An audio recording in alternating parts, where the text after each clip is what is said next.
Sistah Girls, it's me, Cherie, also known as the Sister Girl Next Door, and I'm back with another podcast episode. This episode is special because it is the second tale in our summer audio series, 𝘾𝙖𝙢𝙥𝙛𝙞𝙧𝙚.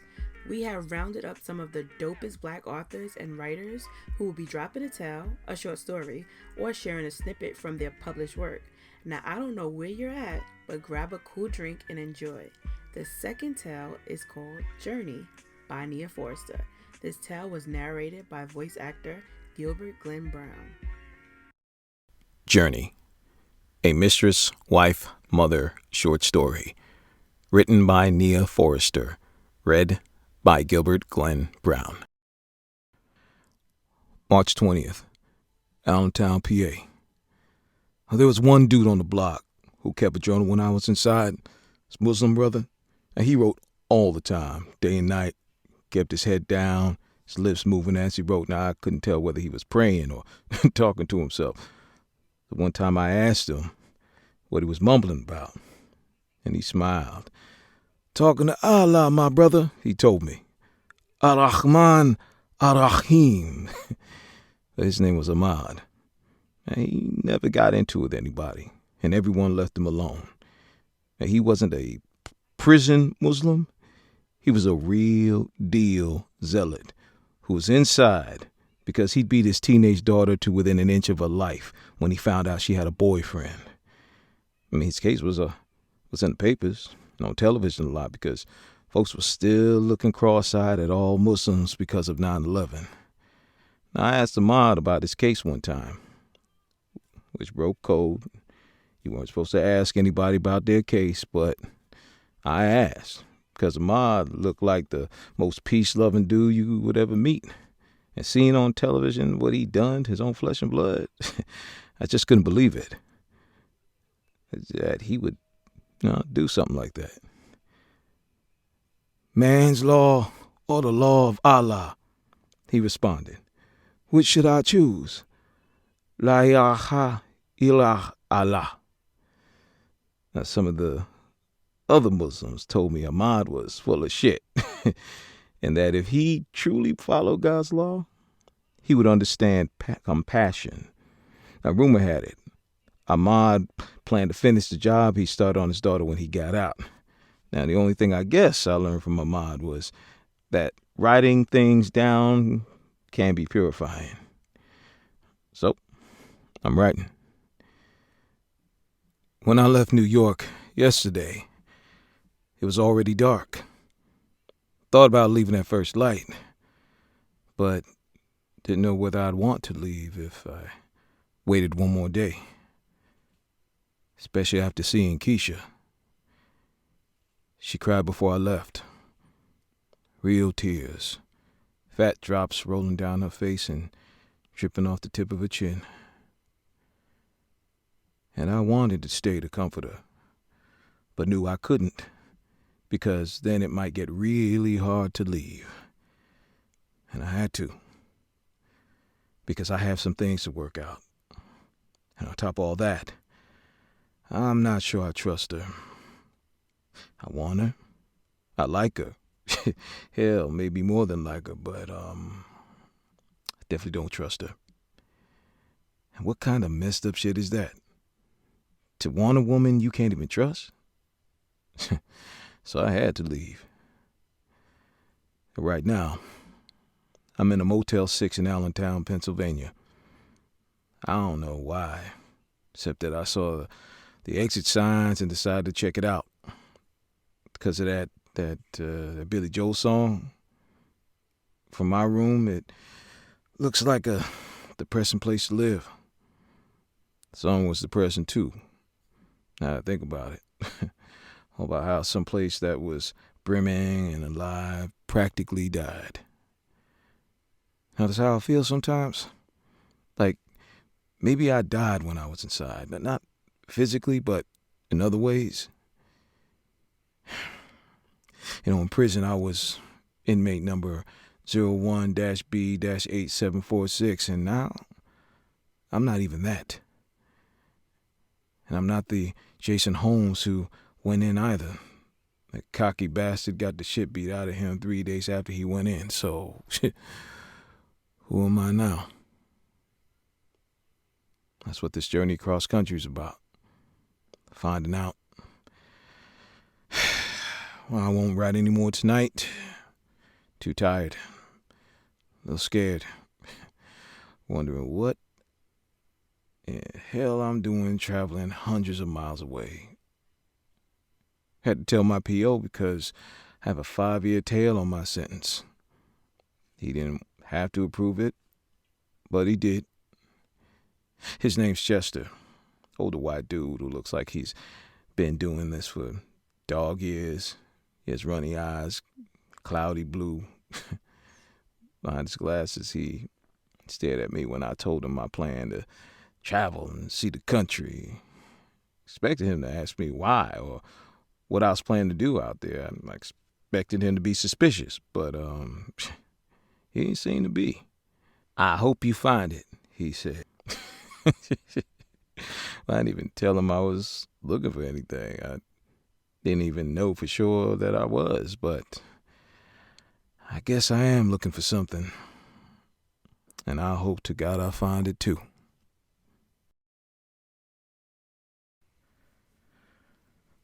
March 22nd. I thought about heading south to Philly, but that seemed kind of obvious, so instead, today I headed west towards the Appalachian Mountains in the direction of Pittsburgh. Stopped once so I could call my sister. And Chloe sounded like she was crying, but trying to hide it.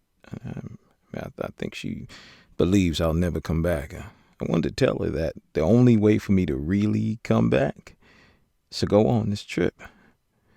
See, I never really came back home from prison. And for the longest time, working in Ray's garage, going home to that small room in his house, sleeping with a bunch of women I didn't care about, that wasn't me. That was me in limbo, waiting for Jason to come back. Like I was asleep and going through the motions of the dream, waiting to wake up. And Altoona, this woman tried to pick me up in the parking lot of a gas station with a little diner attached. And I thought she was just looking for a quick hookup and was thinking that maybe she had a hotel room nearby or something. I mean, she looked like she hadn't slept in days and her breath smelled like crap too. It took me a minute to realize that she was a hooker. One of those they call lot lizards who walk through truck stops and do tricks for like $10-20 a pop. And once I realized what she was, I saw about a dozen other women like her. Kind of messed with my head a little that I couldn't even recognize hookers when I saw them. What the hell am I doing out here?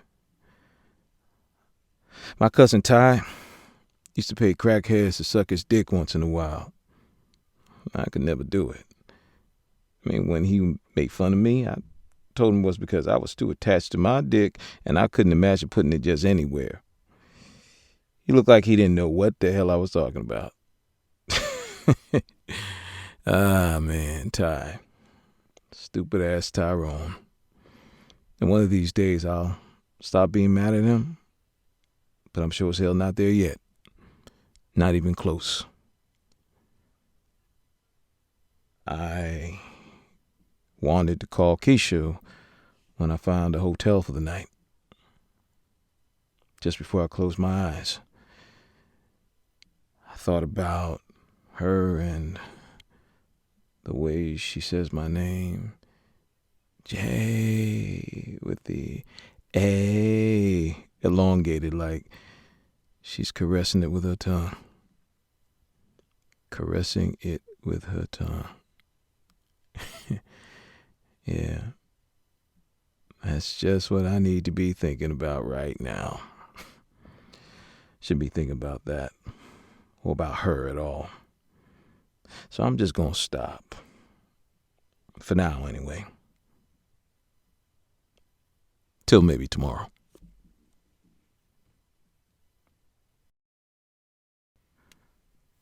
March 27th, Canton, Ohio. I fell in love while I was locked up. Nah, not with a dude. Although that does happen, even the guys who weren't gay before they came in. I have a theory that the human heart is like that. It seeks out something or someone to love. And if you live an unfulfilled life, it's only because you never found that person or that passion which filled your heart to capacity. In my 3rd year in, thought I found that. Her name was Donna Pierce. She was a law student in her final year of school who came onto the unit as part of a reentry program.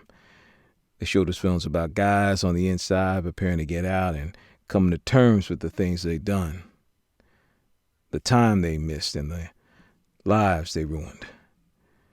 After the film, Donna led a discussion where I guess we inmates were supposed to see something of ourselves and the men in the film. Though she put up an image like she was comfortable sitting around on the unit with a bunch of beefy, horny convicts, I could tell that Donna was nervous. She didn't know what to do with her arms and legs when she sat and spent lots of time arranging them, probably trying not to be too alluring. Well, when you locked up, it doesn't take much. Anything that bears hints of the feminine will make your dick hard. And Donna bore more than just hints. I mean, she had shoulder-length hair that she wore out whenever she came to the prison, and a deep, rich complexion that reminded me of Belgian dark chocolate. And her eyes, black as coal. Now, I remember the eyes and complexion now, but at the time, I was more focused on her hands, slender and graceful, the slight hint of breasts she had. They were small, but more than enough for a dude in prison. And her beautiful, curvaceous hips. I went to watch her films, but never participated in the discussion afterwards. Though I sat there staring at her, I mean, I hadn't done a crime, so what the hell did any of that have to do with me, right? That's what I thought at the time, that I was somehow going to come out of prison different or better than the other dudes who actually had done a crime. Stupid. One day after one of her screenings, Donna approached me. Now, usually the guys descended on her like locusts, asking questions they didn't care about the answers to. At this time, I was about to saunter away. She stopped me. And she didn't just stop me. She touched me. She touched my arm. That was like a lighting. That was like a fucking forest fire. Having a woman touch me all soft and gentle like that? Hey, she said, what's your name? You always come to these discussions, but you never talk. I'm Jason, I said. And just that quickly, just because she looked at me in the eye and because she was a female and pretty and touched me with an intention other than custody and control, I was in love. Donna came back many times after that, and for a while it seemed like she loved me too. But that's a story for another day.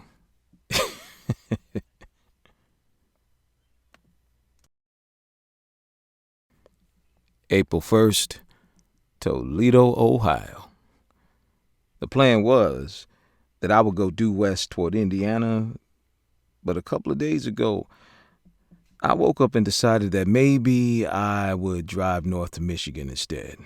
Look across the lake, see Canada. I thought maybe even going to Canada. Now that I have a felony conviction, traveling to other countries it's going to be tricky. I mean, I can go to Canada and Mexico, though, because all I need to get back in is my driver's license. Think about all the things that aren't so easy anymore got me kind of moody. So I stopped in Bowling Green. Then I saw signs for a place called Defiance and decided that was where I needed to be. Drove into town around 3 a.m. and for about 6 miles there was a cop car behind me. My underarms got all prickly and sweaty, and I started running down in my mind all the things I might get stopped for and what might happen if they ran my license and realized I was an ex-con. But they pulled off. I went in a different direction after a while, and I could breathe easy. Well, I tried to, but my heart was still beating so hard I thought I might pass out. So I pulled over, and about a mile of the road saw the sign for a Marriott hotel. And that's way above budget for me, but I went anyway. And that's where I've been for the last couple of nights. Whenever I try to make myself leave, my heart starts beating hard again and I get clammy palms. Man, I think they're panic attacks. Isn't that some funny shit? I never, ever got panic attacks in prison. But I'm getting them now that I'm supposedly free. Well, this morning when I got tired of watching television, I called my sister. She wasn't home. Her husband answered and tried to make conversation, asked me how I was, what I was seeing. He told me about deep vein thrombosis, which I guess can happen if you sit for too long, like on super long road trips like the one I'm taking. I listened, thanked him, asked him to have Chloe call me when she got home. I'm being an asshole to him, and I know it, but I can't help it. Feels like, he feels like an interloper in my life. Like he just swooped in and took a possession of the only remaining person in the world who really, really knew me before. So, anyway, talking to him wasn't satisfying, and no way was I going outside. Not ready for that yet. I called Keisha. She picked up the phone, and I could hear how happy she was that it was me. And she sounded breathless. Hearing her voice calmed me. I let her talk. She has a job at a coffee shop, and she asked me where I was and whether I was excited to finally be on the move. I lied, and I told her that I was. Then I told her to tell me about her job just so I could hear her voice. And while she talked, I closed my eyes and pretended she wasn't hundreds of miles away. With the phone on speaker next to me on the pillow, it sure felt like she was right there. I already miss her. Can't believe how shitty this feels. And she's too beautiful to be alone for long. It's April Fool's Day, which makes perfect sense since that's what I feel like. A fool.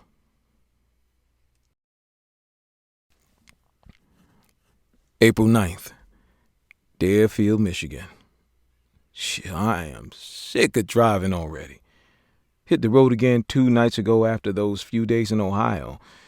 I'm in Michigan now, and kicking the shakes wasn't what made me get the guts to leave. It was the statement of account the front desk shoved under my door 2 months ago. Between the room and my first couple of nights when I ordered room service, ignoring the crazy-ass prices against my better judgment, I spent over $600 just being scared and locking myself away. Seeing how much money I spent already without even getting that far away from New York straightened my ass out quick and in a hurry. But because I couldn't make myself just walk out the door and face the outside world all of a sudden like that, I decided to take smaller steps. I worked out in the hotel gym, and that same afternoon I got the bill. Felt good to work up a sweat. So I'm in there, right? Grunting through some reps on the fly machine because the free weights were too light, and then this big girl walks in and gets on the elliptical. And she smiled at me, and I smiled back, taking in her hips and thighs and 40 double Ds.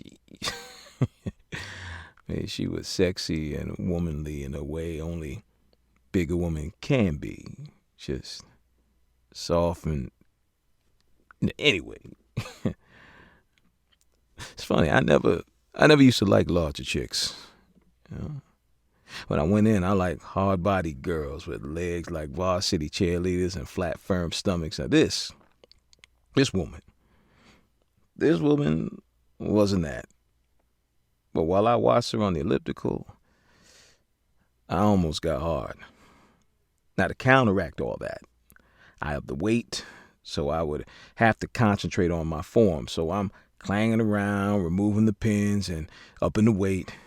When she looked over her shoulder, smiled at me. Ooh, she had pretty brown skin, smooth as milk chocolate, perfectly white teeth. I like a man who can handle some weight, she said. And then she smiled again, and both of us started laughing. It was like she was flirting with me, but not really. Like she saw an opening to use that funny, clever line and just had to go for it. And laughing with her made me feel human again. After all that time cooped up alone in the room and with no real human contact except with 𝘾𝙖𝙢𝙥𝙛𝙞, my sister, on the phone. Lynn, that was her name, was in Toledo for a wedding. And get this, she was from Brooklyn. I told her I was a New Yorker, that it felt like I was meant to meet her. And she smiled and said she thought so too. And we talked for a little, and she said she had dinner plans with the bride and some friends, but that she should be back early because the real festivities, the bachelorette party, was happening the next evening when the rest of the bridal party arrived. And by the time she left me in the gym, we'd arranged to meet up later at the hotel bar around 8:30. And when she left, I worked out another hour and went back to my overpriced room, took a shower, and lay across the bed and watched television. I woke up around 6 and called 𝘾𝙖𝙢 since I knew she worked the day shift at the coffee shop. I just wanted to hear her voice and the way she said my name. You know, every single time with wonder and surprise. And whenever I hear it, I feel something funny in the pit of my stomach, and I miss her even more. I thought about Lynn and how different she was from 𝘾𝙖𝙢 physically. I needed that. Someone different from 𝘾𝙖𝙢. Can't be getting all wrapped up in feelings over this woman who did the shit she did. I tell myself that every day. But every day I think about her as soon as I wake up. And every day I was in Ohio, I called her, talking to her at night. Before I got ready to go downstairs to meet Lynn later, told myself I had to limit my calls to 𝘾𝙖𝙢. I couldn't use her as a crutch, and I couldn't let myself miss her the way I was either. So I told her a lie. So I was going to be clocking some serious driving miles and probably wouldn't have time to call her every day. I told her that I was forcing myself not to sleep so I could call, but that I would start calling her on Saturdays only. Okay, she said. Yeah, she didn't even fight it. which made me relieved and then a little mad. Like, why wasn't she complaining about that? I mean, maybe she already had some other nigga who would occupy her time. You know, I didn't ask. No. I just sat there, being mad, while she talked and talked and talked. Like she knew I was being all funky but didn't want to call me out on it. And soon as I wasn't as mad anymore, I can't stay mad at her, though I try. When I hung up, it was almost an hour later. Watched some more television, took a shower, and at 8:20 headed down to the bar to meet Lynn.